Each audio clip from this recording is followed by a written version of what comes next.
Minsan nakalang yan sa isang araw, hindi pa nila mabigyan. Oh, hello guys, good morning. Tapos na yung pagsisimba namin guys. Tayo mga kasama ko ngayon naglalakad Katabi ng dagat. katabi ng dagat, katabi ng pier. At ito yung mga kasama ko mga celebrity guys. Hello! Welcome, welcome. Marami kayong biyayang natanggap ngayon na araw. Okay guys. Ito yung buhay namin dito, maglalakad kasi yung service namin yung sapatos lang. Yahoo! Yan yung mga artista ko magkasama, iba-ibang mga lahi guys. Yung mga ibang lahi guys, oh. Puro taga Batangas. Iba-iba ito.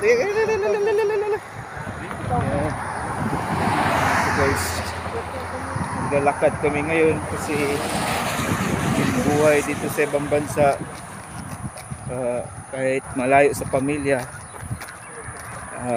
palagi kami nagpe-pray sa ganito na paraan na magsasamba kasi isang oras lang hiningi ni Lord at ngayon binibigay namin. Naglalakad kami ngayon guys at sama pito kami guys, 7 na tao naglalakad.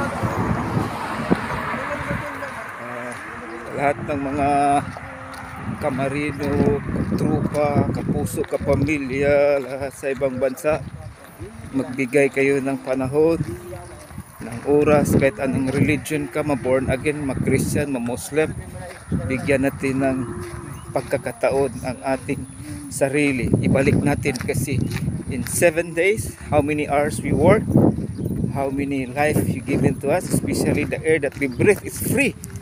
But only 1 hour to give back to our Almighty God. Okay, guys?